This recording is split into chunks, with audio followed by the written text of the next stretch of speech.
The Bostonian is Matt Perrault. This is our city. The book is Dave Sherapan. Pay him. Pay that man his money. Together, they are the Bostonian versus the book. You covered! You covered 12! I covered! Follow the show on Twitter at Boston versus the book. How do you like them apples? Bringing you the best insight on sports betting news, Matt and Dave's daily picks, and an entertaining and unfiltered dive into the sports betting industry. Here's Dave Sherapan and Matt Perrault. And here we go.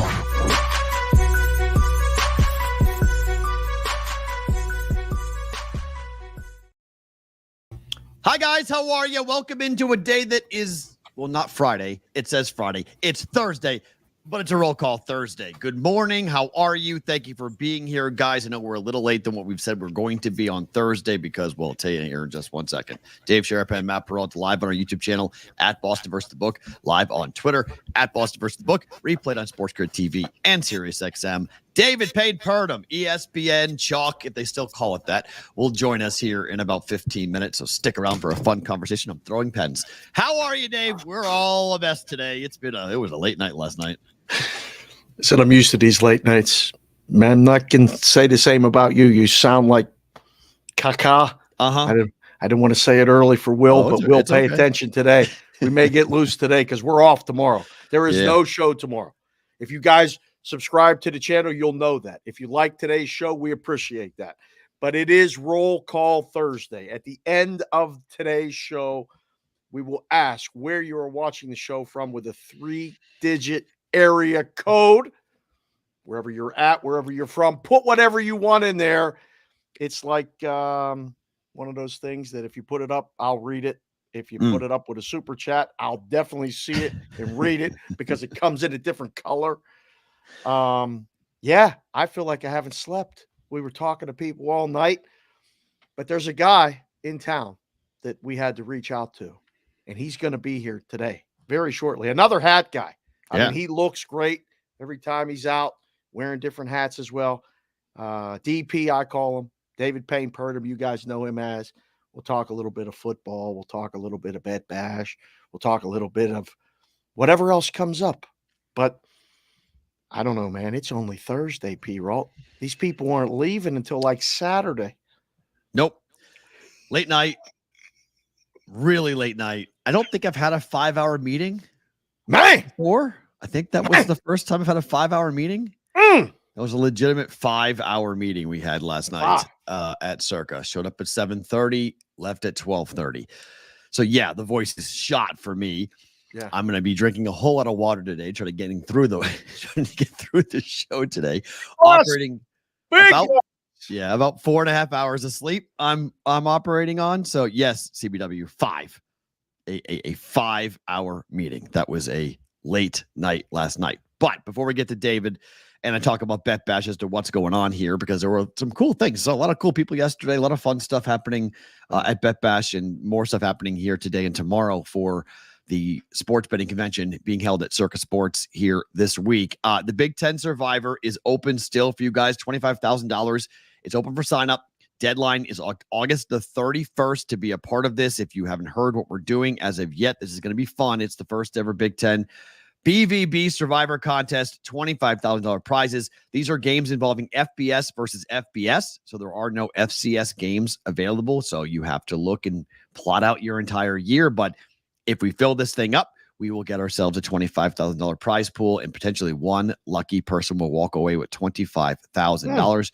You can log on and sign up right now, splashsports.com/BVB to enter that said contest going on right now with us. Game 1 is around like the 28th of August, but really August 31st will be week 1. And we start the contest. It should be a lot of fun. So we got baseball going on today. I know, Dave, you're locked in on the Pirates, so people are watching what's going on. I'm already frustrated. They're down 4-0 in the third inning. It's been a rough week with these games, and last night I'm still recovering. Gio the Wop is texting me, "This game is incredible." I'm like, "No, it's not. They're going to lose. They lost. They this, they that, they this." It's been a rough week for that.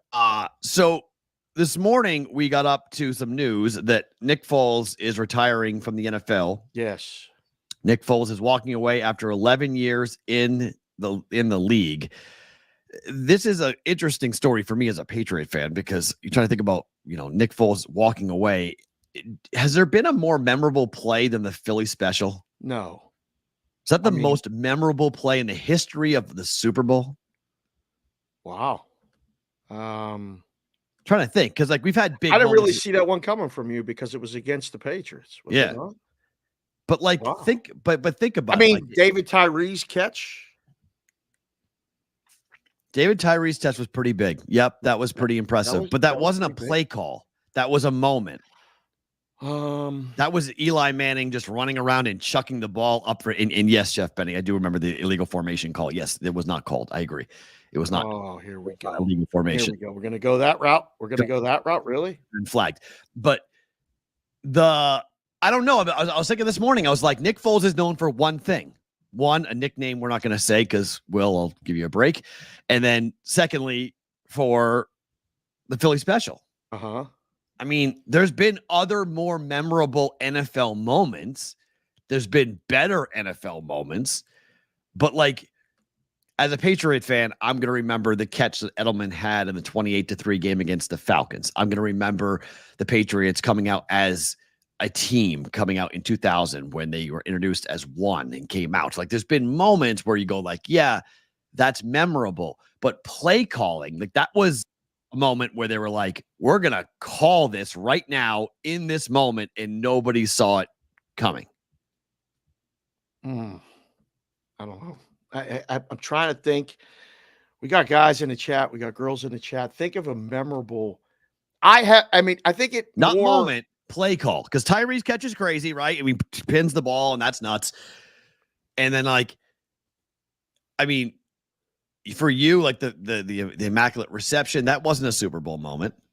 So no, it was not, but it might as well have been. Okay, but it wasn't, and that wasn't a play call either. That was, that was a bouncing of the ball and going into the right way. The onside kick by the Saints. So how about the Patriot interception when they should have handed the ball off? Not a play call. That's a moment. I agree. Malcolm Butler. Play call. The play call. All they had to do was hand it off to him. Okay, memorable. Okay, memorable is it? Okay, that would be interpreted as what memorable means. Okay, I would agree with that. Okay, I'm just trying to go back, and we can. That's true. That's probably the most memorable negative play in the history of the Super Bowl. The most, on the flip side, the most positive memorable play would be the Philly special, both involving the Patriots.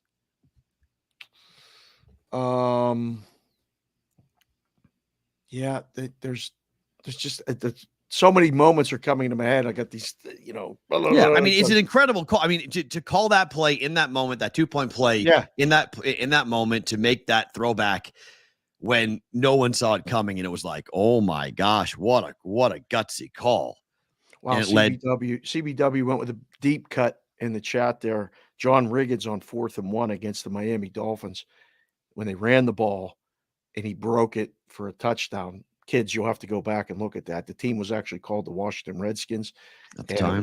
It was okay at that time. And John Riggins, I can see him running on the NFL films. The NFL films basically makes these plays memorable in all all of our because of the music. The music they put behind the highlights, or the voice, and the autumn wind. The autumn wind is not really that great of a poem until they put the music behind it, and then it's the Raiders and the autumn wind. That just gets you okay, let's go. Wow, Jimmy Football just threw one out when Marcus Allen ran through the Redskins in the Super Bowl. Everybody has one. For me as a kid, I remember when the Steelers were battling the Rams. They were trailing at halftime, and I thought the Steelers could actually lose a Super Bowl. And they ran a play-action play, and Bradshaw dropped back and threw a pass to John Stallworth for a touchdown. Nolan Cromwell just missed it, and he caught it and galloped to the end zone the way John Stallworth did. And it was like you're talking about memorable play call. They were supposed to hand the ball off to Franco Harris or Rocky Bleier on that play, and they did not. And that one iced the game and covered the spread, by the way. 31-19, Pittsburgh won that Super Bowl in 1980 in the the Rose Bowl. So those are memorable. I don't know. That's a good poll question. It's too tough. It's not a poll question, more it's open ended. Yeah, it's not a poll question. It's a chat question. If you have a memory, fire it in there. We'll try to keep an eye on it. The old guys are all jogging their memories right now. We got David Purdum. He's here. He's here, but let me read you something. ESPN has just announced they will not have a gaming surcharge in 2025. Penn CEO Jay Snowden has announced on a call saying the upcoming DraftKings fee is, quote, interesting. Did not rule out that you could have one in the future for ESPN Bet, but he said, quote, you should expect us to be observers. It's not on our radar. I hesitate to say never. So kind of tipping the scales there a little bit, saying maybe at one point in the future. Let's talk about this with our guy, David Purdum, joining us here on the Bostonian versus the Book. As Dave calls DP, congrats on the new contract, and thank you for joining us here today, my friend. Thank you, guys. Thanks for having me. Boy, oh boy, you're looking good, man. You're looking lean, mean, fight machine. I know you've been working out, practicing. I'm going to find you. My goal on this trip is to stalk and find you, and I might tackle you. I'm going to give you a big, tight hug. I can't wait to see you in person. Congratulations. Yes, as Matt said, there's a lot of talk about this surcharge. I want to just hit you with right off the bat. Do you understand the surcharge or possibility of it, and why in the world would a book want to do this? The simple answer is books like money. All businesses like money, and they're trying to make more, and they are not able to make some right now. Guys, I have the housekeeping. I was going to say, tell her we're busy. We're doing the BBB. I heard the ding dong and then the knock, and I go, that's housekeeping. He's in Vegas. That's housekeeping knocking on the door. It's live. It's live. Internet TV, whatever you want to call it, guys. In terms of the industry reaction to this, DP, like off the record, there's a lot of people who are going like, what the heck is going on? On the record, everyone's trying to kind of keep a straight face going like, well, that's an interesting move strategically for them. But like, what's the industry feel that you're hearing from people about what DraftKings may do? They might not do it if they do it come the first of the year. Well, I think everybody's kind of focused on what's next for the other companies, right? If this is just a DraftKings thing, boy, that's really going to be a differentiator, and the other companies are going to be like, hey, come here, you don't have to pay that surcharge.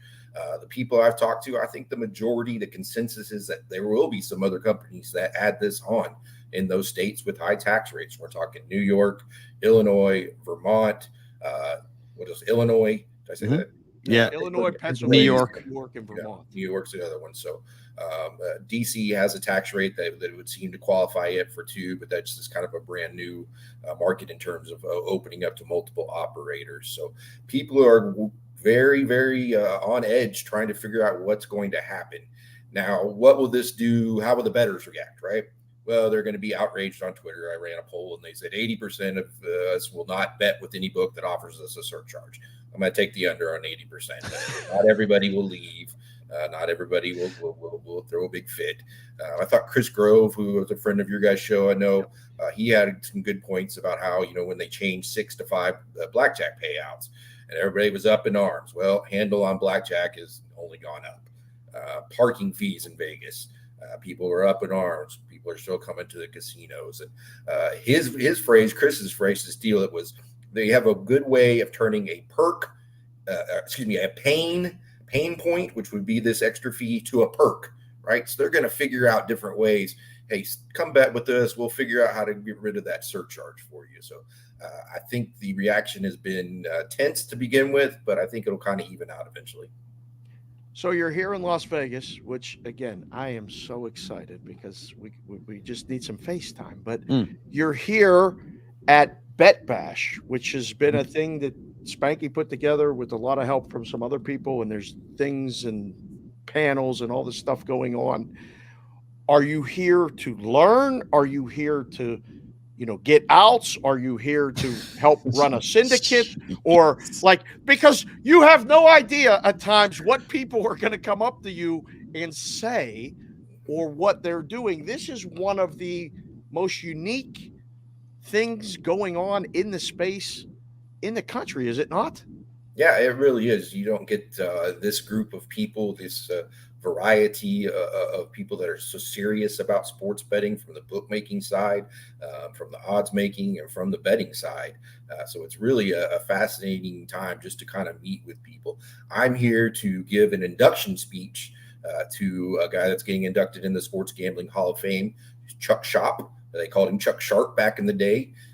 Really interesting character who did very, very well for himself in the 70s, 80s, all the way up into early 90s. He has some pretty fascinating stories. And so I'm going to give his induction speech. Chuck passed away over a year ago, if I recall correctly. But his son is going to be here to accept it. And then I'm going to provide the speech. Very cool. And that's tomorrow, right? Yep, tomorrow night. That's tomorrow night. Very cool. So we were talking about this last night, and I'm curious your take on it. I know this is sort of a redundant question or been asked before, but I want to get your take on it. The U.S. gambling market without Texas and without California, how much of a grasp? Hold on. P-Roll froze. Stay tuned, DP. This is what happens. The face freezes, and then he stops and snap your fingers, and now you're back. Yes, sir. Yes, go. Okay. So without Texas and without California being legal, where are we in the maturity of the sports betting market in America? Do we have a grasp as to what this will ultimately look like, 10 years from now, or do we need those two states to have legalized sports betting for us to fully know? No, I think definitely need those two states to see what this market can mature into. Those are the two biggest states. I think the market will almost double when those two states come on board. And, most people believe when they do that the U.S. betting market will be one of the largest in the world, right up there with the Asian betting market. So once we get those two things on board, it'll change, it'll grow. Will we ever get federal legislation once we get that many states and those big states? A lot of people doubt it.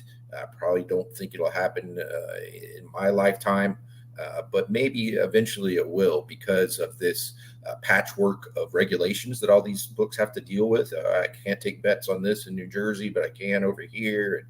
And tax rates here, I got to charge a surcharge in this state, not this one.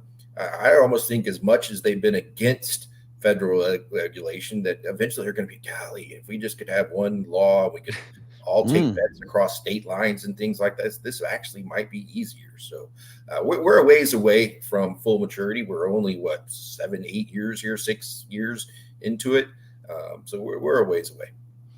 It's really interesting. And you and I have had long discussions on the record, off the record about reporting of numbers, and every state does it differently. And they include this and they include that.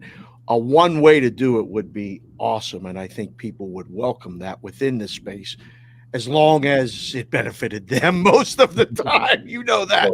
Totally. People are coming back to the books now. They're opening up apps right now today because it's the official start of football season. The Hall of Fame game is fun. It's this, it's that. But preseason betting on football is very different than betting on regular season football. You've talked to people. When I was in the book, we talked a lot about this subject.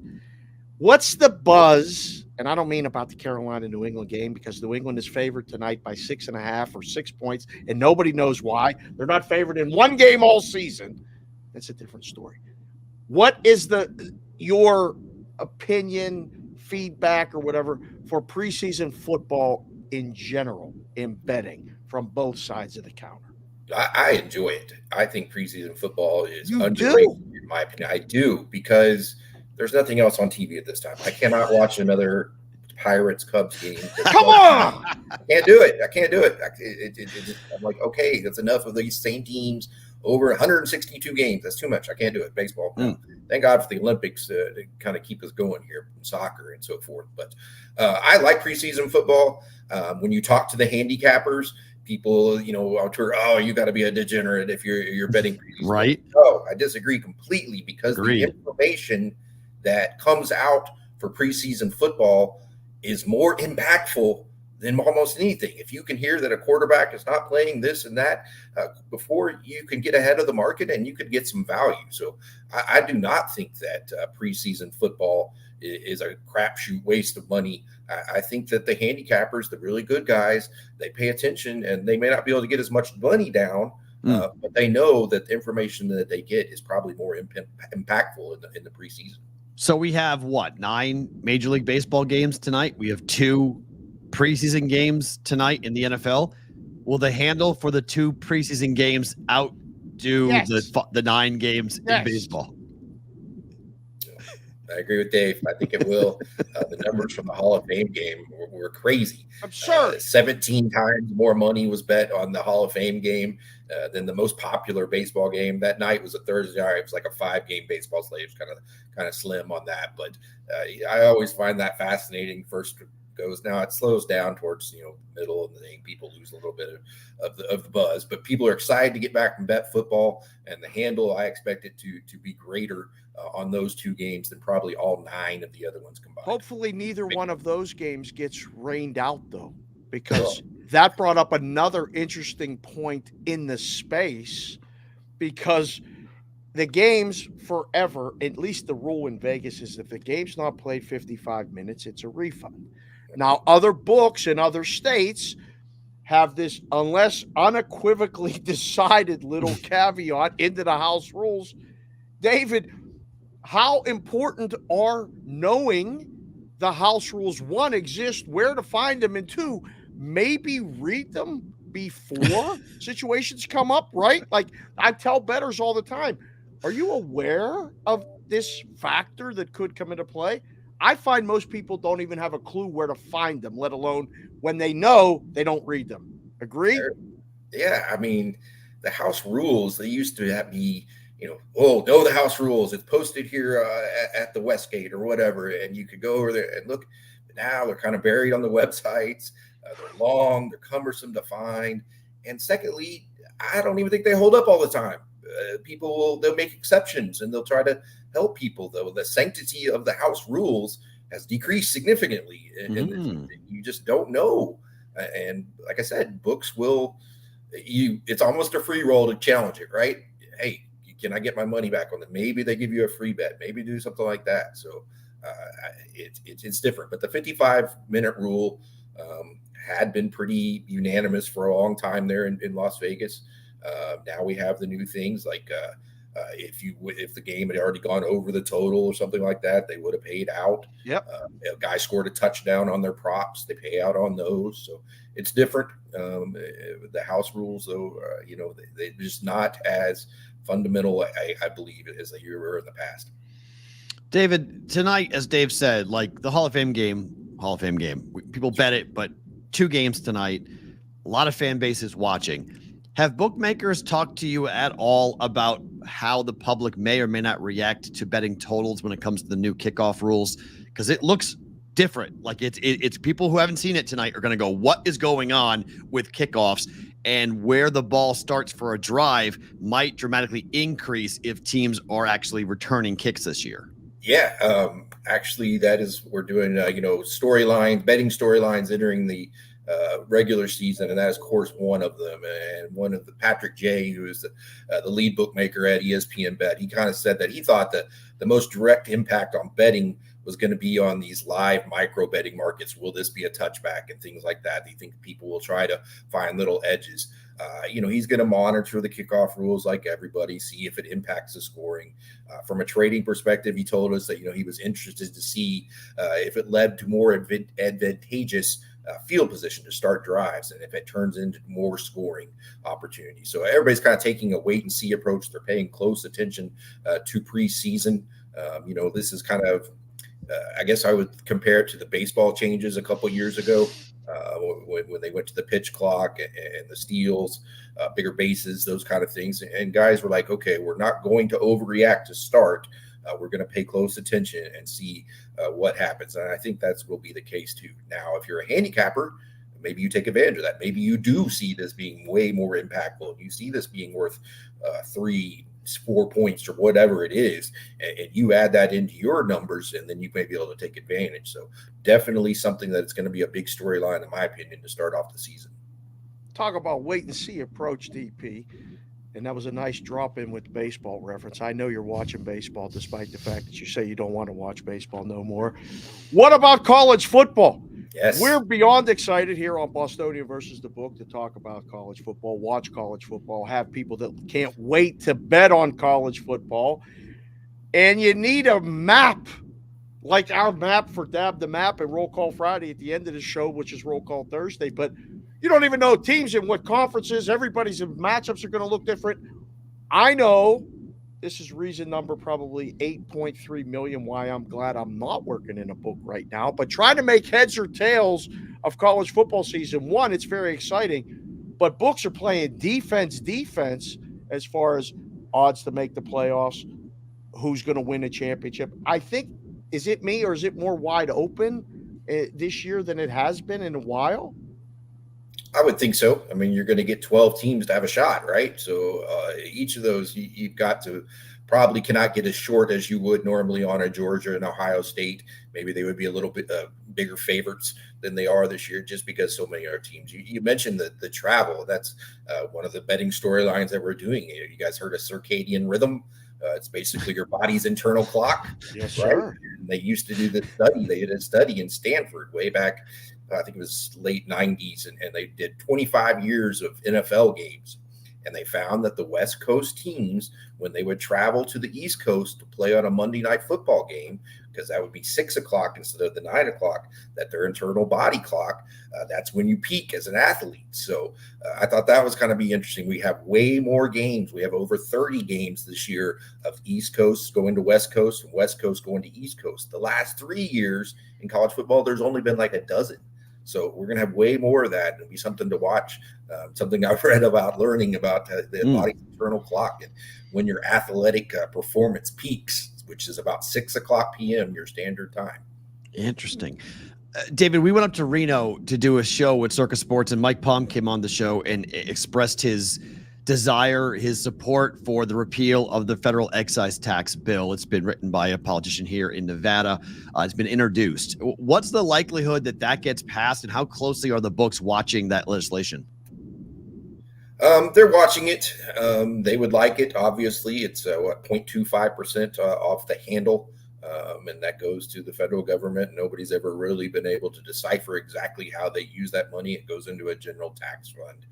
They've been trying to repeal that for a long time. They have not had much success, but we do have a bill in the Senate and the House now. So that is progress. Now everything will have to reset after we have the election again. I'll probably have to bring it up again. I don't think we'll probably get much success in having that go away, but we'll see.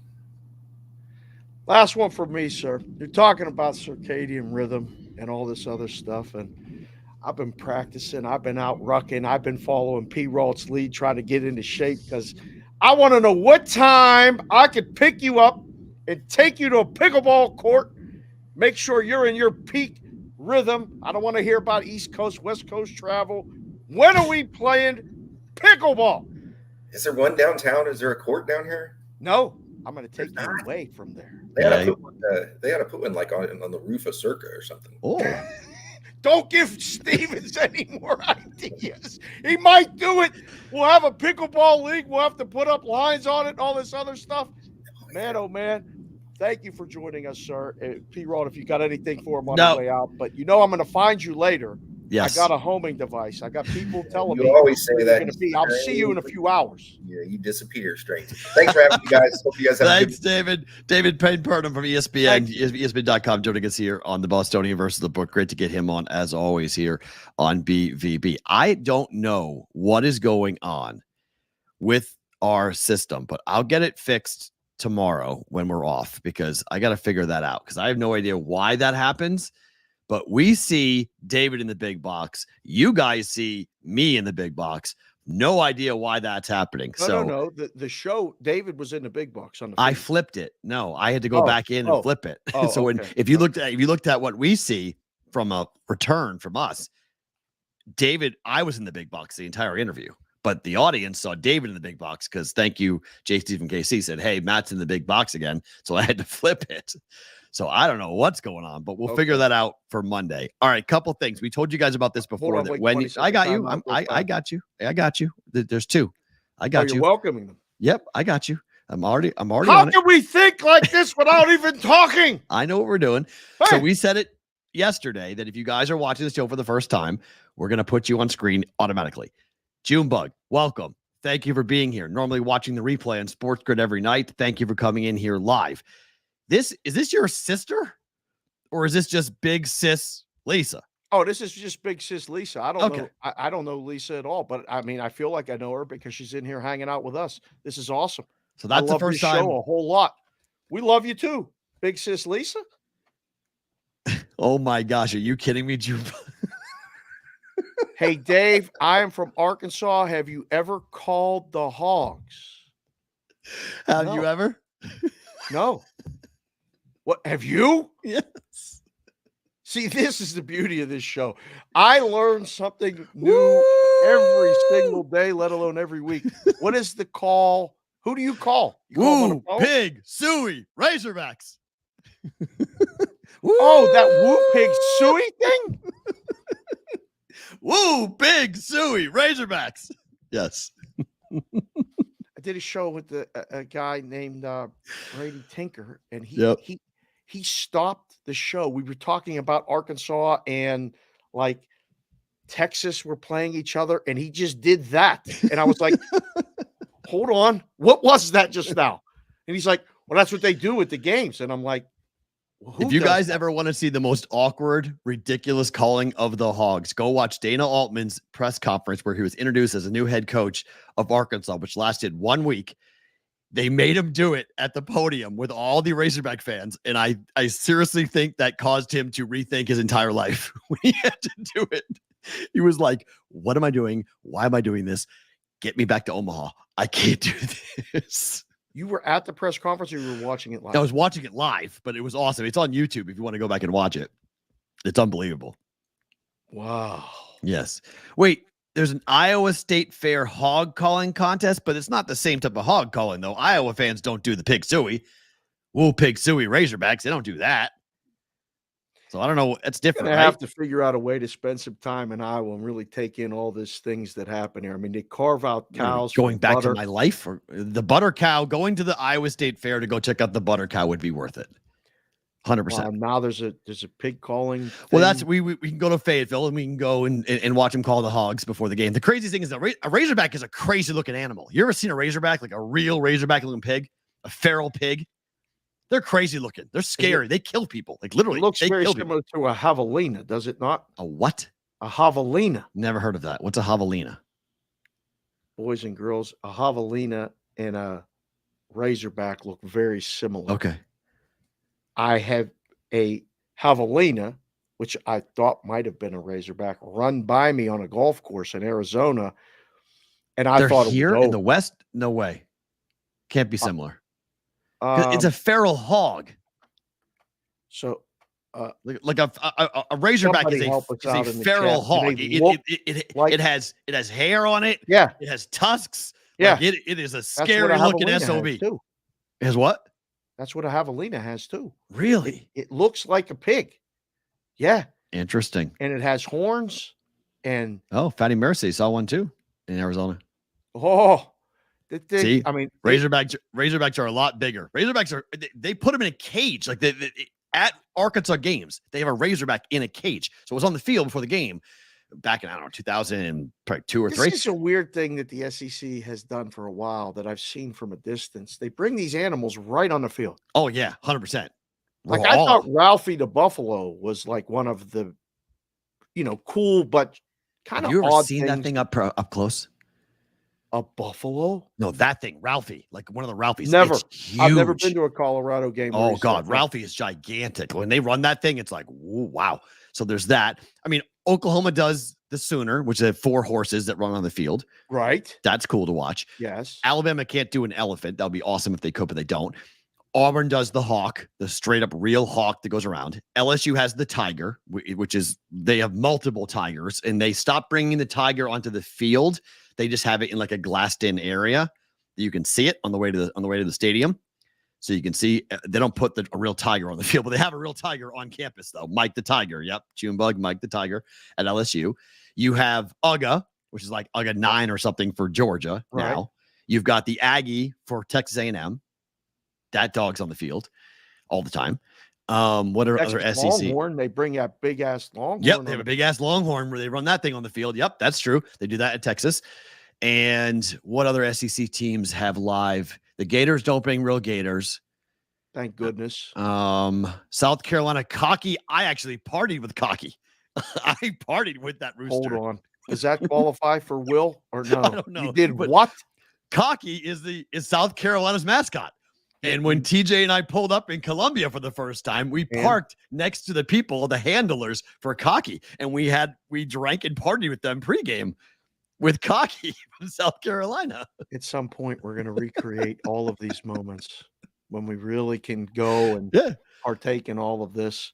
It was awesome. At some point, I'm going to do this with you. And I want to hear these stories because I partied with amazing. Cocky belongs on a T-shirt. It was college? No, I wasn't in college. I was covering. I was professionally working. Yes. Yes. The mascot Cocky has handlers. Yes. That is a real sentence I just said. And they all scream, yes, go Cox is 100% what they yell at South Carolina. Ask Covey. 100%. That's everyone. How many of you guys who are my age had the hat Go Cox on your hat? Okay. Everyone had that. I did. And you'd wear it to school and people would go, that's inappropriate. And you'd go, really? South Carolina's mascot is that. And they yell it at the stadium. It's on T-shirts. It's on hats. I did that. I think I was in 5th grade. I think we're like, what are you doing with that hat, Mr. Sherapan? It's South Carolina. See, Cocky knows. Spurs up. Oh boy. Yes. Welcome, Covey. Good to see you. Absolutely. South Carolina. That's an awesome place to see a game, by the way. South Carolina? Awesome. Yeah, awesome place. Florida State's cool. I mean, I forget what chief's last name. I apologize, South Carolina fans. The Seminole tribe chief. I forget when he guys with the burning stake and he rides onto the field and slams the thing down the middle of the Another field. guy on a horse. Yeah. Yep. That's cool. Burning spear, like boom, throw it in the ground. That's cool. USC Trojan guy rides in on a horse. There's a lot of horses. I mean, Virginia does that. Virginia has a cavalier come in on a horse, a guy with he has a curved sword that he rides in with. That's pretty cool. Let's see what else. Clemson has a tiger. They don't have a live tiger. No, it's it's definitely a South thing though. This is a very Southern. Oh, very much so. Yeah, they really do this much up north. No. No animals really on the Nittany field. Lion. Can you imagine a Nittany Lion running around Penn State?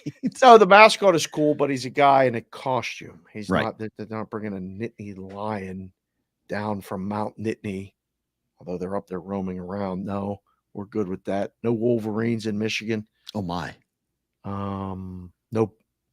The Buckeye guy for Ohio State. I mean, let's be honest. I mean, today's team of the day is a team from Ohio, and we'll discuss that in a second here. But like the Buckeye guy, like, come on, really? Like, as far as mascots go, it's silly, is it not? Like, I mean, Brutus is weird. I'll agree. Brutus is odd. It's strange. I mean, I didn't know what the hell a Buckeye was for years. I was like, what the hell is a Buckeye? And I found out in the Midwest when I was living there what a Buckeye was. Don't hate on Brutus. I got to hate on Brutus. Brutus is weird. Brutus looks like a chestnut. I'm just not sure, Nathan. I'm just not sure. Never have been. Not sure. It just doesn't. I don't know. Brutus is not. There's a story behind the story of Brutus. There's got to be more. There is. Yeah. Big guy. It's a tree nut. It's a bleeping tree nut, JC from KC. Yeah, that's what it is. Yeah. That's a good point. Brutus is Mr. Met's long lost cousin. Good call, Monty. Yeah, Iowa State does not have a cyclone on the field. That would be cool. They put an actual cyclone, like the Miami Hurricanes and the Iowa State Cyclones actually had hurricanes and cyclones on their field. That'd be cool. Good call with the hurricane, though. That guy was it Ibis? The duck. Yeah. Duck's cool. That's a cool mascot.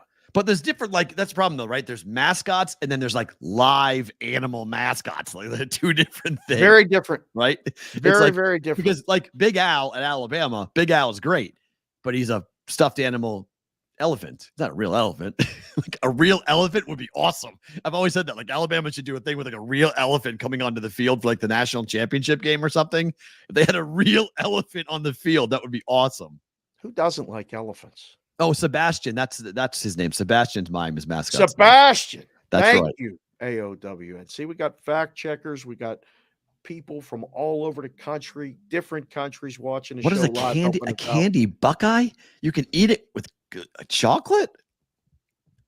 Okay, I'll take your word for it. JC from KC, when we come to Columbus, because we might be coming to Ohio at some point to do a show, you can come on the show and eat that Buckeye, just like you said, because I ain't doing that. That's true. The West Virginia mascot guy is pretty funny. Like the Mountaineer. Yeah. The Mountaineer. Yeah, that guy. The Mountaineer looks like he's not to be messed with. We got a couple weeks before Penn State plays West Virginia. That's going to be a hell of a week of content. So that was fun. Make sure you okay. hit the subscribe button before then. This morning, the White Sox fired their manager. Is this his fault? Like no. They're 28-89. They're on pace for less than 40 wins. The team record low ever is 49. But like, is it really that guy's fault? No. Like they gave him a horrible roster. They gave him no talent. They traded away one of his best pitchers. They lost 21 straight games. They won one and then fired him. Like, what are we doing? Can you imagine, like working your whole life to become a Major League Baseball manager, one of 30 jobs, and, you're excited. This is your dream. And preseason, you're down at spring training, and you're like, man, this is going to be a little rough. Like, can you get me a couple like guys that maybe could catch or field, or can we bring these guys up? Nope. This is your team. This is what you got. Make it work. You go on to be on pace for the worst record ever. Tough days going to work, trying to answer questions like, but why now? What's the point? Why now? Why fire him in August? Just wait till the game season's over, then fire him. There's obviously a reason. I don't know. Is there? I mean, the walls of that place, it must have been like, look, we got to do this now. Probably some stipulation that we do it before September 1st. We save some money. Who knows? I have no idea why now. But does this make it hard to get another job? For him? Yes. Depends upon how baseball perceives it. If baseball perceives that they gave him no help and it wasn't his fault, then he'll get a job. If this was his doing, like he mismanaged the team, or he didn't get along with the guys, or he wasn't a good, leader in the clubhouse, then yeah, he probably would be tough to find a job. Yeah. He'll be on a bench somewhere, though. I mean, if you rise to the level of manager, somebody clearly believes you have a brain for baseball. Yeah, but then you get branded as the guy who was the manager for that worst team ever. I mean, that's what I mean. I hope the White Sox win 8 in a row. You'll be a bench coach then, though. I mean, do you fire on them? Do you fire on the White Sox next game because dead cat bounce? I haven't even looked at the Friday. It's tomorrow.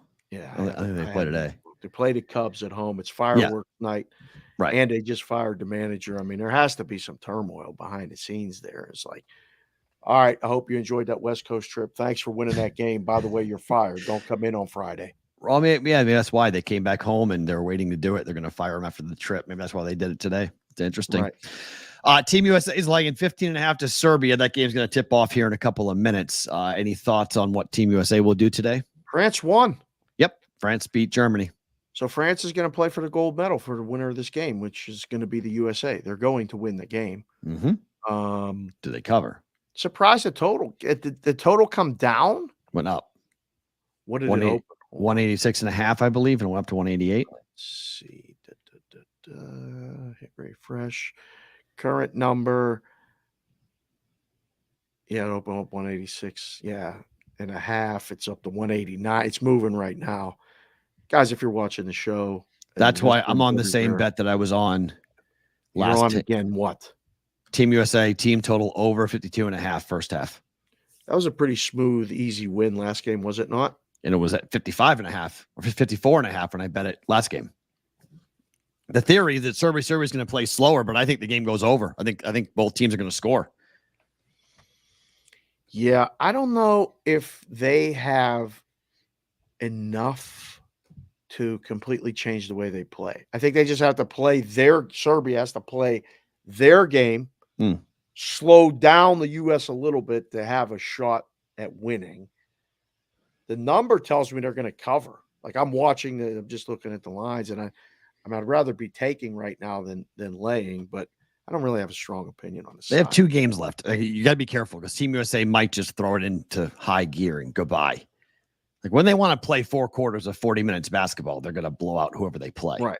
So they just, in the fourth quarter, they always take their foot off the gas. So I'm just not interested. I mean, because these are guys they play in the league with. I mean, Jokic is arguably the best player in the league. Like he'll remember this stuff. Like if you rub it in on them, he'll remember this. Like you don't want to embarrass somebody that you work with. I don't know. Jokic seems like a guy who just plays the game and then goes to the track. He does. He or just, plays the game and then has a life. Like, I don't know how much he's going to remember. Everybody, although we all remember, when you get embarrassed, you get embarrassed. He's a competitor. Remember. He's an NBA champion. He's a 2-time MVP. I mean, he'll remember. You rub it in, he'll remember. So there's other NBA guys on that roster as well. So I mean, they'll remember it. You work with these guys. These are employees of the NBA together playing in an international tournament. So Team USA is taking their foot off the gas in the fourth quarter a lot in this tournament. So that was maybe my only concern about the 15.5. I bet Serbia in the first matchup. It burned me. Team USA looked great in their last game. Give me over 52.5 team total for Team USA in the first half here for that. All right, what happened last night? JC from KC, your portion of the show. Bobby Witt Jr. hit 2 home runs. It avoids the sweep by the Red Sox.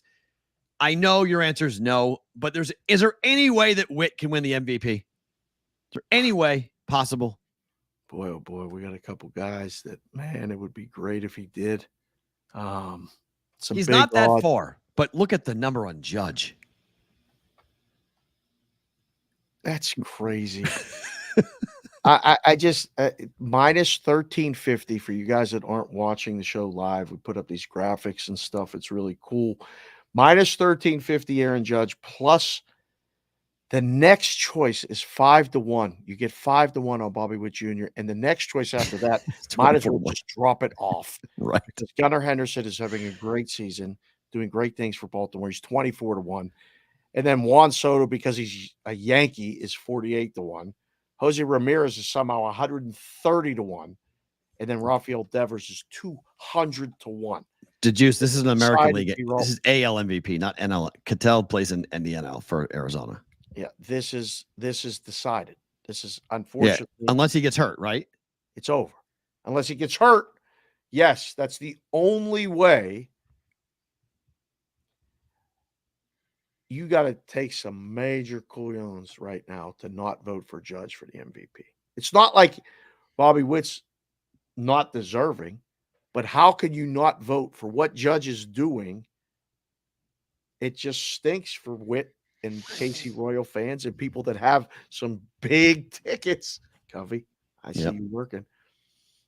I don't think he's going to win. Diamondbacks swept the Guardians at home. The best team at home in Major League Baseball. They played 3 of 4, or they played 2 games yesterday. They swept them. They're 10-1 to win. Wait, they're what? You froze again. Hold on.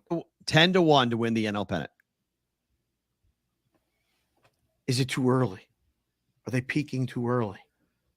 They're playing their best baseball right now. So here is your National League. We'll do the American League next. Here's your National League. Yep. Dodgers, minus 165 to win the pennant. 220 for the Phillies. 750 for the Braves. 10-1 Diamondbacks. 10-1 Padres. 11-1 Brewers. Mm-hmm. Nobody is hotter in baseball than the Arizona Diamondbacks. Nope. Is it worth the shot? And they're beating playoff teams. Like, it's not like they're just... I mean, one of the best teams in the American League. They went in there and took care on the road. The best home team in baseball. Took care of business. Yeah. Santana's one of our Arizona guys. We've got a lot of Arizona guys and girls who watch the show. We're both here and on the replay. We appreciate all of you. They're here. I was going to say they're coming. They're here. I don't think it would be a bad idea to, get a position on the Diamondbacks. We're going to see now this weekend, Phillies are going to Arizona. Game 1 today. We're going to get a little peek tonight. Allard, Montgomery, both lefties, game legit. First thing I just thought in my head, I don't know, pick them. Mm-hmm. It is. The move has already come on the Diamondbacks, minus 120 in places. Bet these teams when they're rolling like this, as much as you want to bet against the White Sox, so you catch one of these streaks, you hit it 4, 5, 6, 7. They put together a string of wins. Baseball betting is easy. 3 home runs for Swarber against the Dodgers. The Phillies take 2 of 3 from LA. So Alex Kane, our good friend, you can relax now. They won 2 of 3 in LA. What do we make of the Dodgers price? Like, if we're sitting on a Dodgers ticket, like how are you feeling about the Dodgers here still being the odds-on favorite? The Dodgers have been the odds-on favorite to win the National League for a decade. Mm-hmm. People bet them. People love them. The blue uniforms. They got Ohtani now. Who's beating this team? Who is beating this team? Phillies just did. Damn right they did. Damn right they did. Phillies just 2 of 3. Line up the pitching. Well, who's healthy for the Dodgers and who's healthy for? I mean, if they have Wheeler and Nola, I'm taking the Phillies. Yeah. I mean, if you give me Wheeler, Nola healthy, Flores, don't forget the number 3. I know, and Sanchez as well as number 4. Insane. They've got 4 arms that I like better than the Dodgers. What they're going to throw out there because Kershaw is a complete enigma.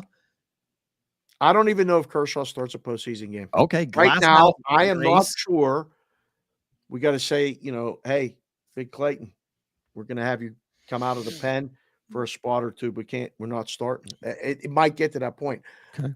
You have to line up the starting pitching, Phillies, Dodgers. It's Phillies. Mm-hmm. I mean, look at the Brewers. Padres are as hot as a Padres can beat the Dodgers. They just did a 2-game series at home.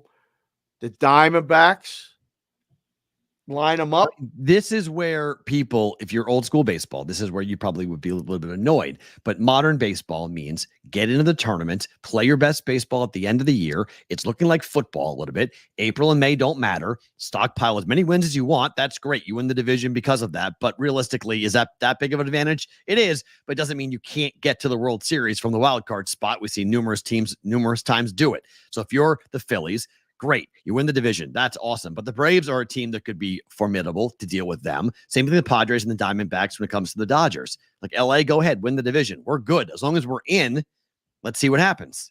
Because the wild card races. The vote on right now. We're almost an hour into the show. Give them a little something here. Do the Dodgers win the National League? Yes or no? Oh, yes. That's not even a poll question. Come on. It's a yes. Why? I want to see the percentage of people that say yes versus no. 75? Say no? Say yes. I don't think so. That's why I want to ask. I don't think it's as overwhelming as you think. Oh, I think there's a lot of doubt for people that are watching the sport and betting on it. I think we might get more no's than yeses. Wow. The Dodgers are going to lose the West? I don't know. I have a hard time seeing that. Here is your wild card standings, which it's fascinating. The American League, 47 losses, Yankees, 50 losses, Twins, 52 losses, Royals. And the Royals have a 1.5 lead on the Red Sox because they've got 3 games in hand on the Red Sox. So there's a lot How do you have 3 games in hand at this point in the season? Wow. Yeah, it's a lot. I don't know. They've got 3 games in hand on the Red Sox. So then you have the Mariners at 4.5 and Tampa Bay at 5.5. They're pretty much, they're 56. They're really far back, at least from the Yankees and the Twins' perspective, 6 losses and 9 losses there.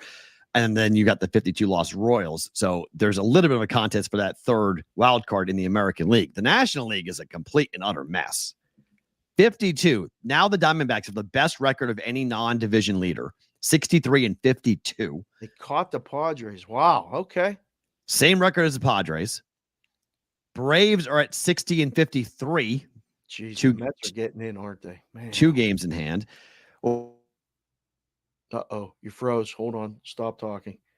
Every time we bring up this ESPN, this thing freezes. No, it's just this. No, it's just what we're doing today. Go ahead.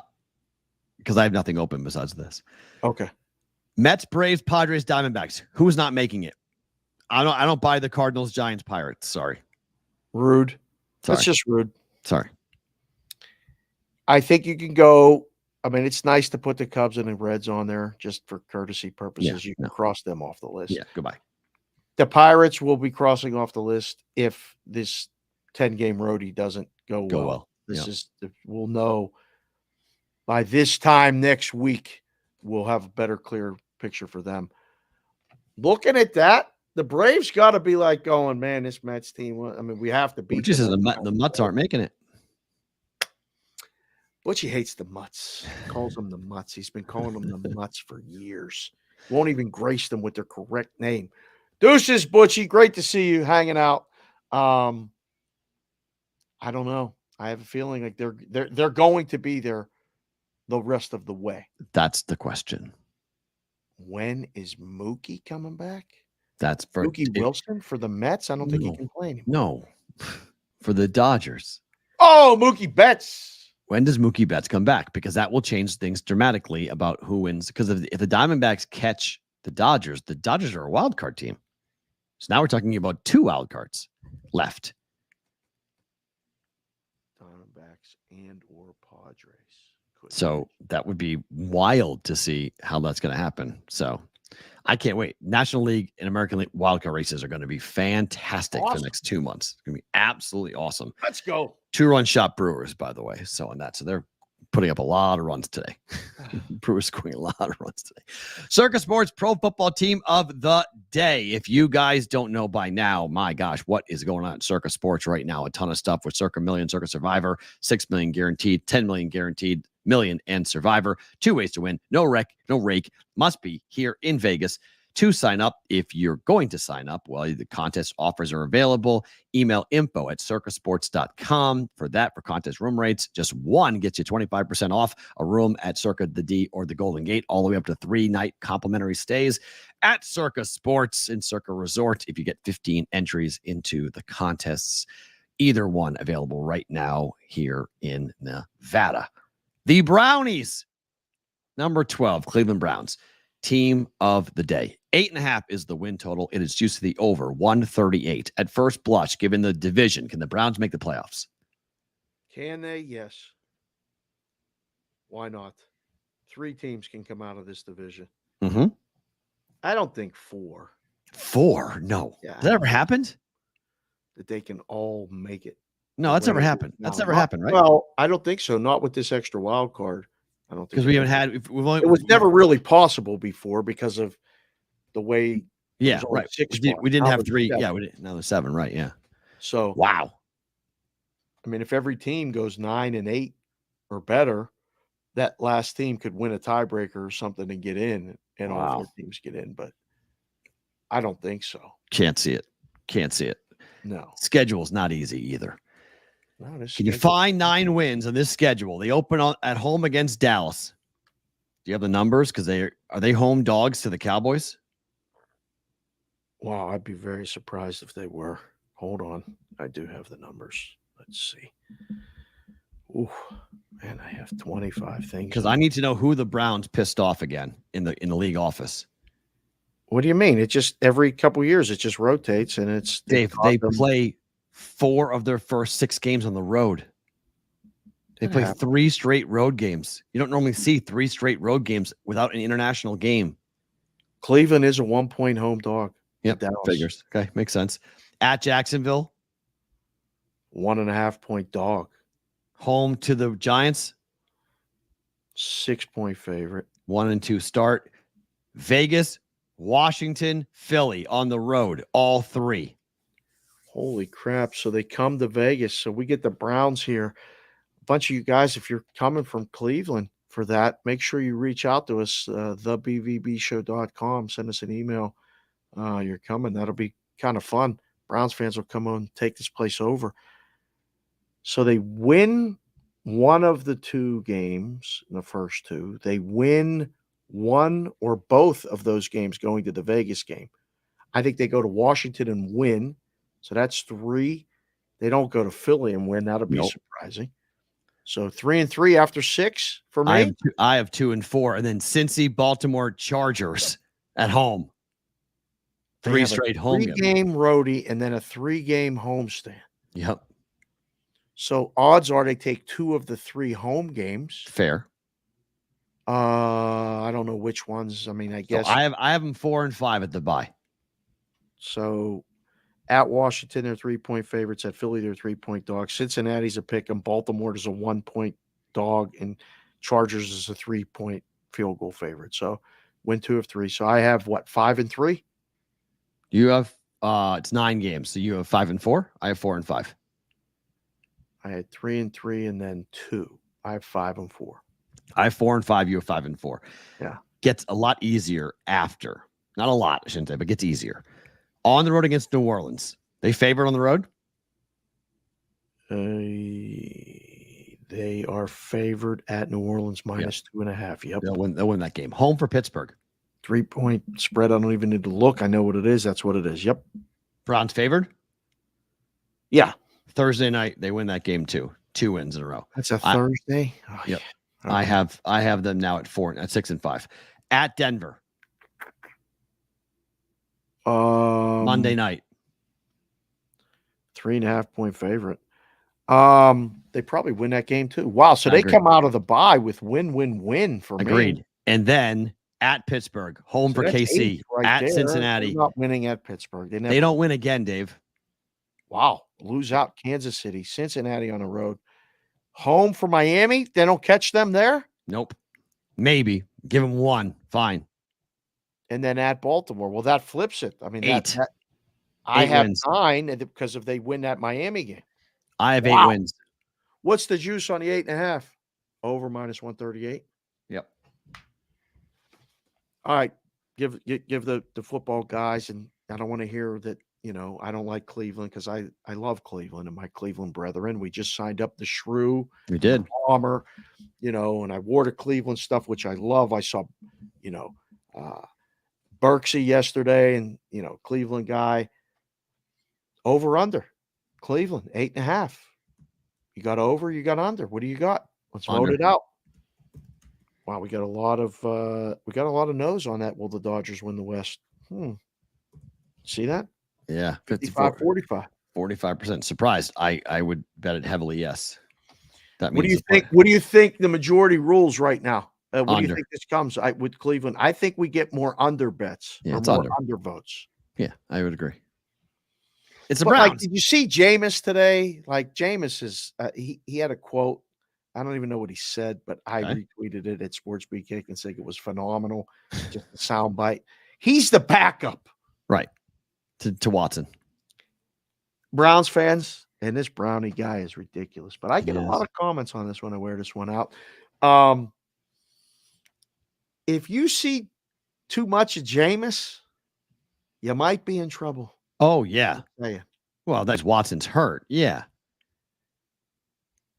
That's a disaster. Yeah. That's all right. I just voted. I voted. All right. Yes. For you? No, I voted under. 8 and he gets fired. Whoa, Francisco wants to fire people. Wow. Okay. What does this guy got to do? This is the hardest division in football. It is. We're talking about Tomlin and this and that. We're firing Tomlin if he don't go win over 500. I don't know. What if Baltimore takes? Can Cleveland win the division? No. If it's not Baltimore, it's Cincinnati and nobody else? For me, yeah. Wow.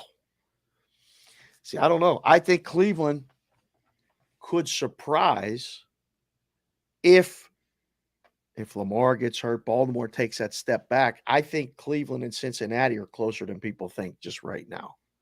Oh, it's all on Burrow, though. Burrow's healthy. No, there's a big difference. I don't know what Burrow is right now. I know what Joe B was. I don't know what he is right now. It's a fair point. Like Eminem.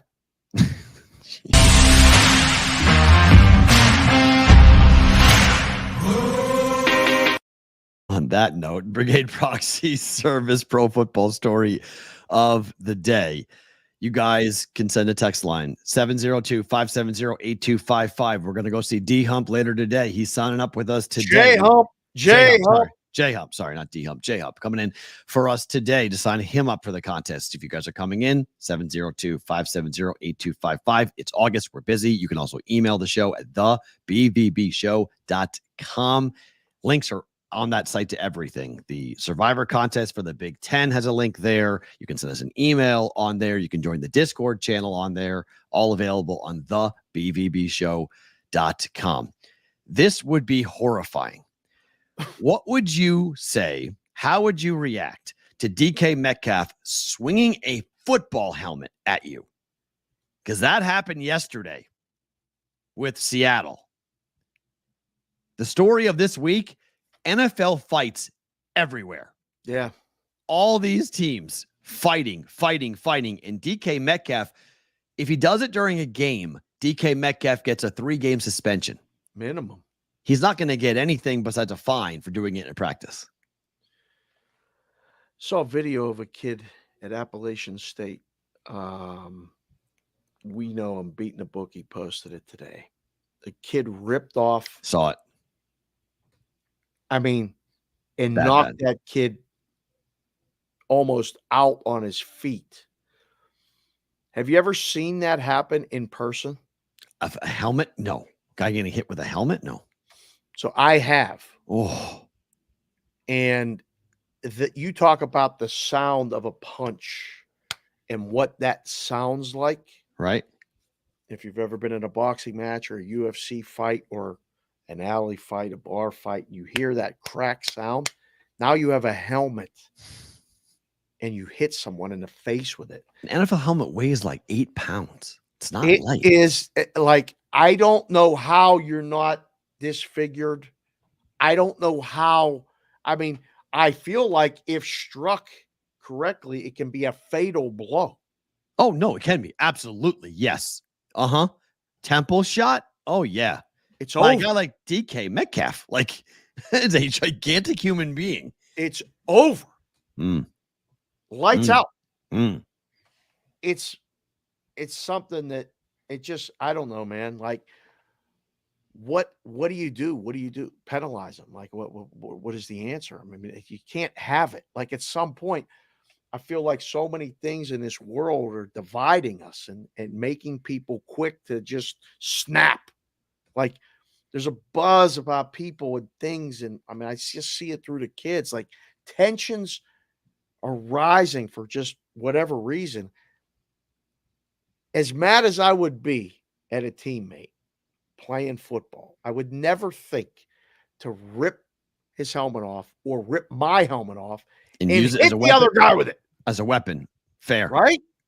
Fair. No, it's like hockey with a stick, right? You just drop the stick. You don't use it as a weapon in a fight. Right. You drop the stick. Even though you have something in your hands that literally can be turned into a weapon, you just drop it and go, all right, I'm not going to use that to hurt someone in a sporting event. We've seen it. Remember in Canada, the hit to the head and the arrest. And I've seen that firsthand. That becomes immediately like everything escalates as soon as someone does that, and it's just a cheap shot. Yeah. And yeah, Donald Brashear up in Canada, we did that with the butt of the stick to the head. Got arrested for it. It's brutal. Yeah, I mean, you can't. It's a weapon. It's a legitimate weapon. Guys, it's Roll Call Thursday. So here's what's going to do. We're going to do a couple more topics here. NFL games tonight. We'll talk about them each here in a second, and then we'll get into Roll Call Thursday. So you guys can start getting prepared for what will happen here for normally a Friday. If you guys are new or watching Thursday, you're like, wait, it's Thursday. Yeah, tomorrow we're off. So we're doing Roll Call today for where you are, where you're watching it, who you're watching it with, everything else. So 2 games tonight, Dave. Will you watch either preseason game tonight? After last night, I don't know what the hell I'm going to be doing today. I swear, the game started at 4:00 Pacific. It's perfect. It's very good timing for what we need to do and where we need to be. So I say I never watch preseason football. Mm-hmm. Tonight, I'm probably going to peek at the Lions and the Giants game. can guarantee you that I'm not watching a second of Carolina, New England. You will have to tell me on Monday how this went. All right, Mr. New England. They're favored. Why did the line move from 1.5 to 6.5? Yes. I think if I knew that. Well, okay. The reason why I'm asking why, because from a book perspective, right? Are you more inclined to use more aggressive line movements on max wagers in the preseason versus the regular season? Yes. So if you take, it's not even close. So instead you by of 2 going points, from 1.5 opener to a limit play to 2, you go from 1.5 to 3. And then they lay the 3 and you go, oh God. Like, and again, there's no universal playbook for how to move a number. And there are people that will tell me that I don't know what I'm talking about. It's fine. Did it for 20 something years and, could do it tomorrow. If anybody's interested, email me, sportsbkconsig@gmail.com. I don't check it, but you can DM me and I'll find it at some point. Yes, a limit play. The limits are lower in preseason. There's way less business overall. So me going from 1.5 to 2, you're going to laugh at me if you're a limit player, a bad guy, because you're going to bet it again. My goal is to make sure you don't bet the second number. Now, 1.5 to 3, you bet it again. I go, geez, Carolina must not be playing anybody. 4.5. Oh my, they laid it again. I need to find some Carolina money now. Let's go to 6. So what do we do now? Let's see here. They they don't have the line history up. Okay. I was trying to find the line history as to. So it went from 3.5 to 4, 4 to 5, 5 to 6, 6 yeah, to Circa went 6.5. Yeah, Circa went from on opener the 3.5. Yeah, so opener I don't know 3.5. what a 1.5 open. 3.5 Yeah. better number to open. So 4 to and 5, then they went to 5 and then Yeah. 6 and then 6.5 and then to 6 and then back to 6.5 today. So they touched 6 this morning and went right back up. Yeah. So once it got to 6, somebody said that's the number. We're betting 6. The only will not see 7, P-roll. Not today. Last night there was offshore. Well, it was 7. There was 7 last night. Yeah, we can ask Butchie that. Butchie, why was there? Did you see 7? Because I know Butchie would have never gone. I mean, 7. Carolina must be just punting this whole game because the Patriots. I mean, who are they? I mean, they're not playing Drake May tonight. I don't think they might. A couple maybe play a series or two, but he's not going to play a lot. What's up, Jeremy? Two Wong, one Wang. What's going on, dude? Jeremy, 2 Wong, 1 Wang. Good to see you, sir. Can't wait to see you in person next week. Next week. That's Jeremy's cool. coming. That's going to be fun. That's exciting. This I don't know. One of my, we do favorite thing about today at the end of the show, but it's happening and we get to actually see it with the proxy service. Ooh. People are coming back. They've been away. Yep. They've been traveling. They've been on summer vacation. They haven't been interested. Football season brings back. It's like a family reunion. I love it. So DK was at 7. True or false? Chasing steam in the preseason's good. Yeah. I mean, laying 6 is not the worst thing when the line opened 3.5 or 3. Okay. It could be worse. Don't do it in the regular season. No. Don't do it and not accept the fact that if the game falls 4 or 5, you just deal with it. Yes. You're going to lose. Yes. You can just deal with it. It's fine. It's fine. DJ Hooks is back. Everyone's coming back. Look at these. All our old friends. DJ Hooks are all coming back. Giants Lions tonight. Total's down to 34 from 36.5 an opener. Line hasn't moved that much on the Giants. Is Daniel Jones playing or not? Yes or no? What do we think? I say no. I don't know. I think he should at least play a series or 2, get out there and let's just see what he looks like under center in the shotgun. Let's just see him in a game. There's some people like you that say, don't play him. Put him in a bubble wrap. We don't need him out there. They've been fighting all week. Somebody may want to take a shot at him that's, not even going to be on a team. I don't know. I haven't got confirmation. The line indicates to me that it doesn't matter. And if he plays, it's not going to be for any significant time. It's 3.5. Just sitting there. I mean, Wait until we see, like after this week, it'll really settle itself out. But this week's game starting tomorrow. 2.5, 2.5, 1.5, 2.5, 2, 4, 3.5, 5.5, 1, 6, somehow Cincinnati, 3, 1, 1, 4. I mean, we're going to do roll call Thursday here in a minute, but those numbers all sounded the same, right? Pretty much. 3.5, 4, 2.5, 3, 1, 1, 1, 6. Watch the sixes, boys. Like New England tonight. That might be a laydown. No, your Bucks left the bases loaded. Come on. Sorry. Pat 6.5 to Butchie on that. All right. It's Thursday, but we got to do the roll call. Got to do the roll call right now. All right. Haven't done it for a while. Before we do, just real quick, I was in a car and I was listening. DJ Thump celebrated his 10th anniversary. It must be the fall. It's really fast. All right. And it's quick. Ladies and gentlemen, the most exciting stage show you've ever witnessed. Appearing live, Dougie Fresh and the Get Fresh crew. Oh, my God. Excuse me, Dougie Fresh. Yes? Have you ever seen a show with the fellas on the mic with 1-minute rhymes that don't come out right? They bite. They never write. That's not polite. Am I lying? No, you're quite right. Well, tonight on this very mic, you're about to hear, we swear, the best darn rappers of the year. So cheerio, yell, scream, bravo. Also, if you didn't know, this is called The Show. That's not bad, P-Roll. That ain't bad. Not bad. It ain't Trista, though. It ain't bad. Dougie Fresh, that ain't bad. That go back old school. For you old heads, new heads, go look at Dougie Fresh. I need a beatbox guy. If anybody knows a beatbox guy, we can do that together. Always wanted to do it. Can't really do it. Make a mess when I do it. Practice, it's no good.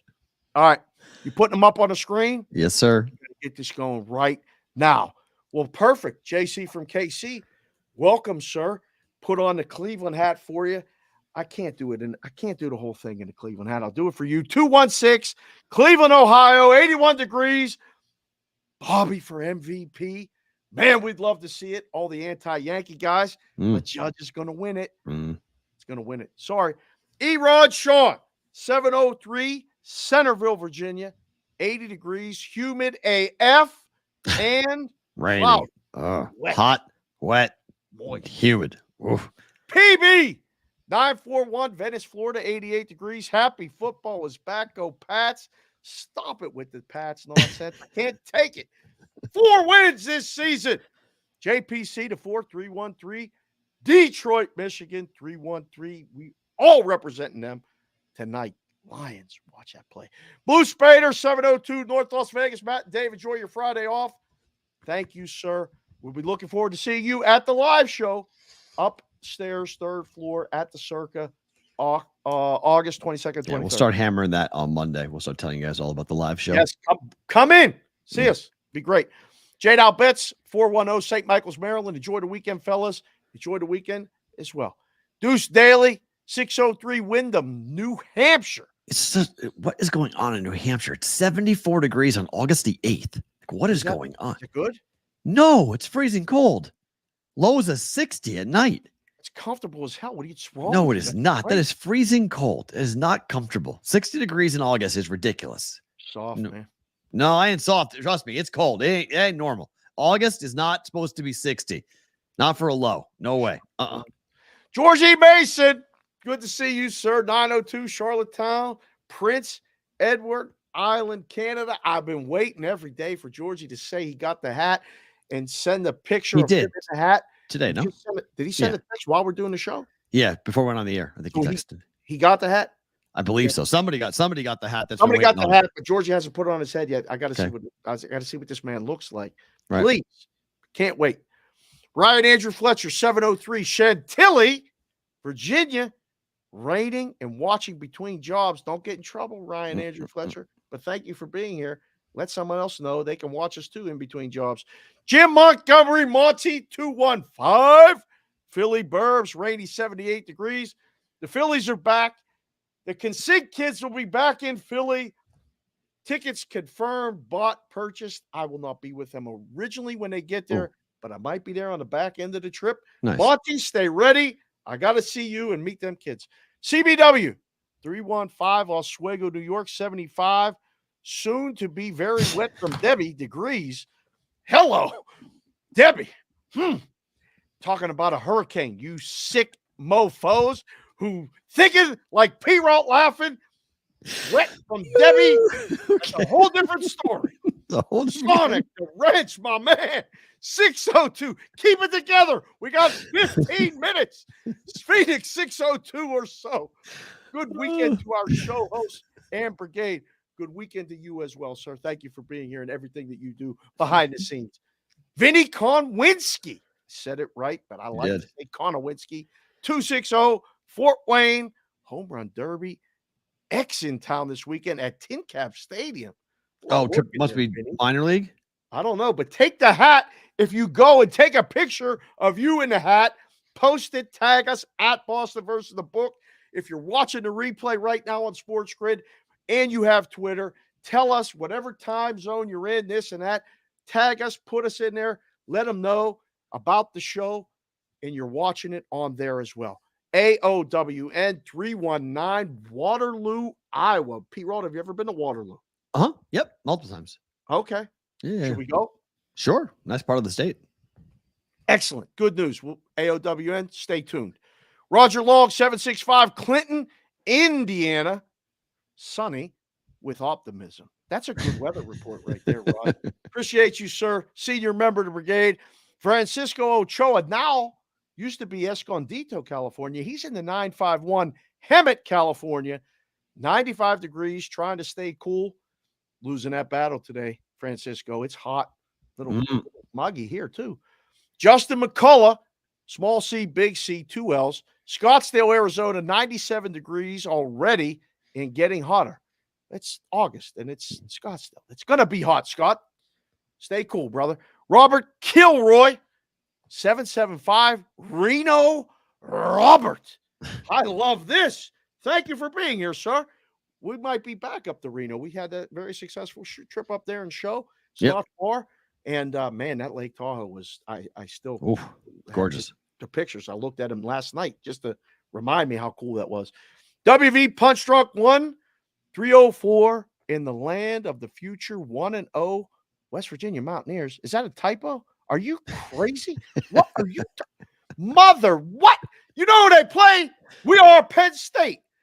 Check your mail next week, Punch Drunk. We'll get something in the mail for you. Andy Caston, 702, Vegas, via the Green Bay area. Thank you for being here, as always, Andy.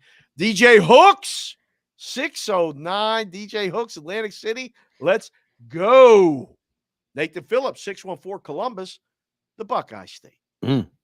He's happy. That Brutus guy, I'm not sure. Love you, though.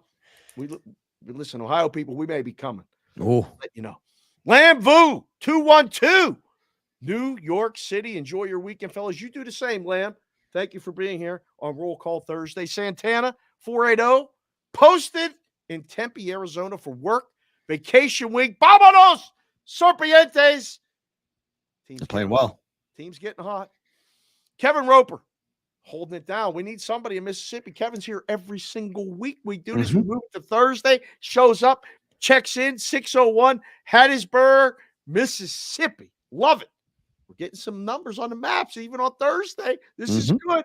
John Serrett, 2 R's, 2 T's, 304, Oak Hill, West Virginia. 80 degrees, rain coming from Debbie. A lot of things coming from Debbie. That's just unbelievable that hurricane is named Debbie. And so is my mother-in-law. We're having a hell of a week over here.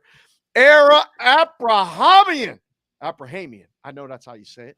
Either way, he's here. Girl dad, 818 Northridge, California, 90 degrees and sunny. Enjoy your weekend.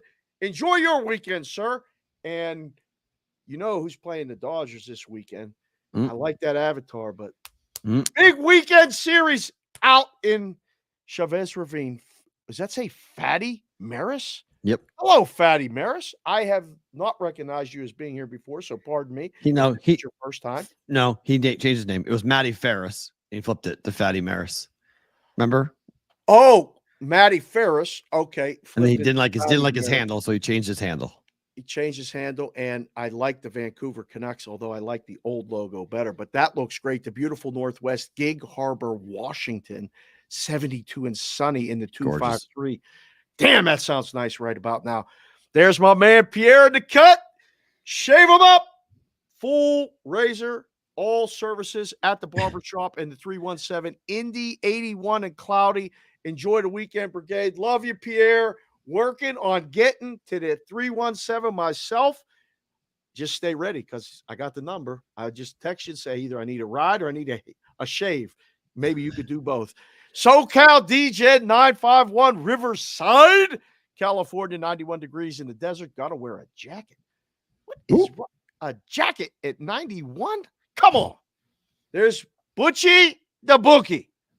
Sendhamville at 78 degrees. Butchie's taking on new accounts anytime you want. You get in touch with him. He just will never stop. Boy, can't stop working. Take a breath. Breathe. Relax. Come to Vegas. I'll pick you up. Rainmaker 512 is in the 412, Pittsburgh, PA. Rainmaker Lou, you know football season's coming, but can we hold them off? Can the Buccos come back? They're trailing 4-3 in the 7th. Come on, Buccos. Let's go. Mikey Awesome 571. Take care of 757 ODU Brigadeville, Virginia.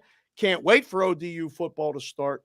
I heart the BVB Brigade. LFGO. You as well, sir. Good to see you. The Juice 602 Phoenix, and it's still under 100 degrees before noon. Shout out to Carlos Yulo for winning the second and third gold medals all time for the Philippines. How about that? That's good to know. Shout out Yulo. Excellent. Come up to Vegas, the Juice. We'll get you hooked up with come to the show. We'll have you on the show. G. Berg, Lair, good to see you, sir. 716 Buffalo, New York. Enjoy the Bet Bash. Tell Tooley I said hello. Tooley is in Chicago. He is. He's at the Cubs games, hanging out, sending pictures of Portillo's. You ever had Portillo's, P-Roll? Have not. Yeah, me neither. But apparently it's really good. That's what they say. Jimmy Football, 416, Toronto, 72 degrees Fahrenheit-ish. Love this show and the Brigade. Jimmy Football, we love you too. Thank you for being here. Hopefully we can give you some entertainment, some knowledge, and maybe a bet or two that wins. And thank you for being here. We'll see if we can get you a hat. Send it to text at the text line. Chris Covey, 84-3. Johns Island, South Carolina, all safe from Debbie's moist wrath. Be very careful. And Debbie gets you. She gets you. Glad to hear you're good. You and the kids and the wife. Good to hear.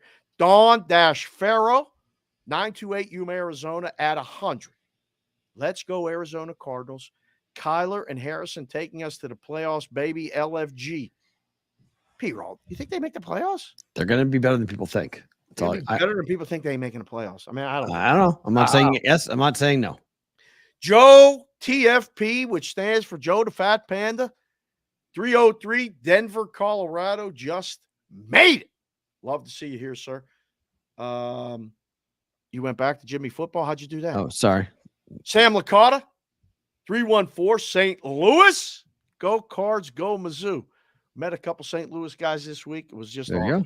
Even more. Mark Schilling, 314 St. Louis. Great show, guys. Good to see you, Schill. Thank you for being here. Hope your Cardinals continue to lose because I need the Pirates to overtake them.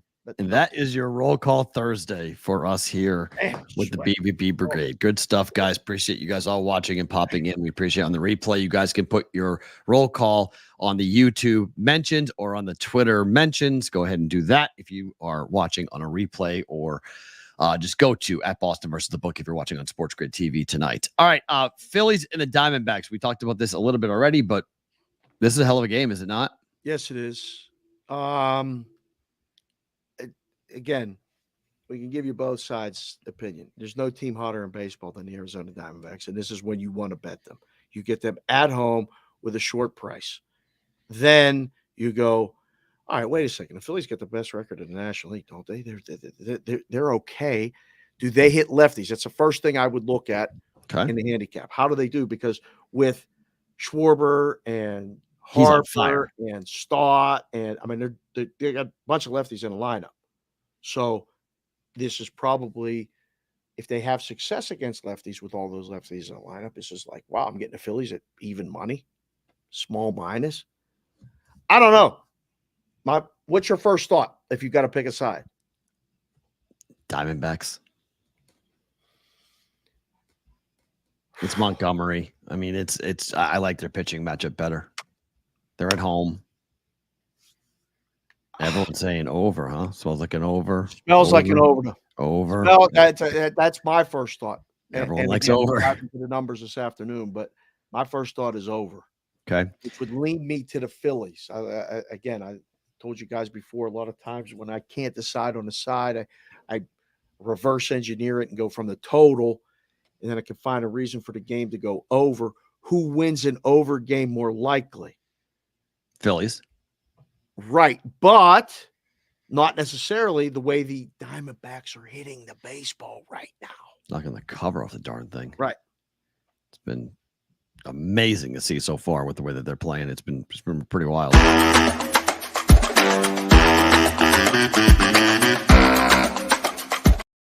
All right, better to book it time. Proxy story of the day stinger. I hit it. Did you hit it before? Oh yeah, ask Butchie. Can you hit it again real quick for the people? No. You can't hit it again? Well, no, why? Because we're in better to book it. That's why. Wrong segment. You missed your chance. Just push the button. Wrong segment. We just did it. No, better to book it. It starts in 20 minutes. Team USA, first half team total over 52.5. Bet. That's a bet. Yeah. I don't know what the team total is now because we're up to 189. It was 188 last night. So it was 186 at open. So I don't know how much the team total rolls here for this goes up, but I wouldn't play it higher than 150, than 54.5. It'd be kind of like the same number as last game. So I bet over there, and 52.5 is lower, but I bet over this. But if it's up higher than 54.5, I would be a little bit concerned just with that. Patriots -6.5. Really? Yeah, really. This is on your list? Yeah. This is the only game the entire season the Patriots are going to be favored. That's why they win. And we have an opportunity to say bet it or book it. Uh-huh. The show is called Bostonian versus the book. The versus is back, baby. All right. It's taking a little bit of a hiatus. But there is no way in hell I'm saying the words bet it right now. I'm with the books tonight, baby. Give me the Portos +6.5. I have no idea why. 24 any betting decisions. 24-17. 24-17 Patriots. Over the? Yeah. 24-17 Patriots. This is wow. You think points? Yeah, because I think it's fourth and fifth string guys on the field for the Panthers. I think the Panthers are going to play anybody. They play vanilla defense, but all indications the Panthers are punting on this football game. It could be worse. It could be 30-3. It could be an absolute rout. Staley is going to the game. Oh, nice. There we go. Let's go. You were at a preseason game not too long ago, right? You went to the Pats and Raiders. Yep. Yeah. Last year or 2 years ago. It was 2 years ago. Oh yeah, 2 years ago. I went to the regular season game last year. Yeah. Right. So Pat's team total might be a play. Not bad, Francisco. Don't mind it. I think the Patriots do score, but I got to see who they're playing at quarterback, how much they're playing. You know, Bailey Zappi might get a lot of run tonight. So let's see what Bailey Zappi can do. So I'm looking forward to see what happens with that. Under 34.5 Giants, Lions tonight. Bet this. I like no this. offense. No offense. No anything. The thought process here, summarized quickly, is they have been fighting all week. The coaches want this to end and never see each other or talk to each other again with the players. And it's like, let's run the ball. Let's run the clock. Don't get killed. I don't want to see no more Lions if I'm the Giants. I don't want to see no more Giants if I'm the Lions. This game doesn't count for squadouche. Get out of there. Yeah. Shit. Nothing. Under. Boring crap game. Could be completely wrong. That's the take. I like under. Real quick from Ray on a super chat. He says, void policy, Olympic track. Stephen Gardner pulled out of the event prior to the start, all qualifying heats due to injury. ESPN bet graded as a loss. Oh boy. Oh, Ray. That's he came out of the final, but he ran in the prelims. Is that what he means? All qualifying heats. He ran all the qualifying heats and then pulled out of the final. Well, no, it says Stephen Gardner pulled out prior to event start all qualifying heats due to injury. He never ran. And he was great as a loss. If he never ran, but if there's a stipulation in the rules that say all bets are action, regardless of whether he plays or not, because we runs had or not. rules in golf sometimes where we had everybody in there, and if they didn't tee off, you still lost. I didn't agree with it when I was in the book. That might be the case here, Ray. It should be a refund, and you might have a way to get the bet back. You have to email customer service. Email us. Let me see what I can do and look at it. If I can find it in the house rules that in pools like this, all bets are action, whether they tee off or not, or play or not, you're stuck with an L. Bummer. Favorite thing about today is what? You guys noticed I am wearing this hat. It says Field of Dreams. One of the cool things about just wearing the hats, one, I like them, but two, people know that I like them. So when they go places or have teams or see something, and they're like, hey, I got you this. And I'm like, awesome. My wife is going to be pissed, but I got another hat. This hat says Field of Dreams because our friend Brandon, who was on the show in Reno, one of the supervisors, assistant managers, operations at Circa, did the show with us in Reno, went on vacation, and went to the Field of Dreams and said, you know what? I'm picking Dave up one of these hats. Now, this is really cool because it says Field of Dreams here, but this is the underbill of the hat. It's this. And then, oh, by the way, Ben Zobrist was there. Yeah, and signed the hat for Brandon to give to me. So I have a Ben Zobrist autographed Field of Dreams hat for no reason. As we swing by Bet Bash yesterday and we go, Buccos tied it up, baby. They went ahead. That's a 2-run shot. 5-4 Pirates. Let's go, Bucks. Us, Covey. Wow. Who is that? Joey Bart. Baseball season's not over yet. The show's almost over. My favorite thing about today is the hat, but I'll be really excited if the Pirates can win this game. Yes. That's all I got. You never know what's going to happen in Vegas. You never know what's going to happen when you sit down with meetings. And I don't know. I think I'm going to remember last night for a really long time.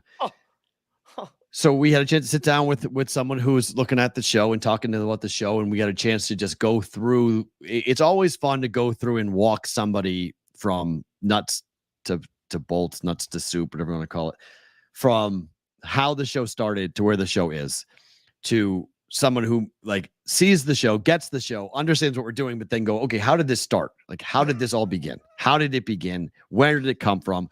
How did you do this? How did you do that? And it's fun for me to just like, we tell these stories and we have, you and I can both back each other up with conversations about like the way things are. And they're like, wait, what happened? That person said this, that person did this, that person said not. It doesn't make any sense to me sometimes, the things that you hear or I'll hear or I'll see and whatever. And then like, it's good to get somebody who is from the outside coming in. And it was really cool last night to sit there and talk about the business and talk about the future and talk about what we're doing for football season. And I've never had a 5-hour meeting in my life. I know that's probably not. Don't forget about the 2-hour lunch with our friends from Sports Trade. Well, that was tremendous. Yeah, that was awesome. I mean, we had a 2-hour. We did the show. a 2-hour lunch with Sports Trade. We go home, take care of our duties. I do Sports Grid. You're doing 100 other things.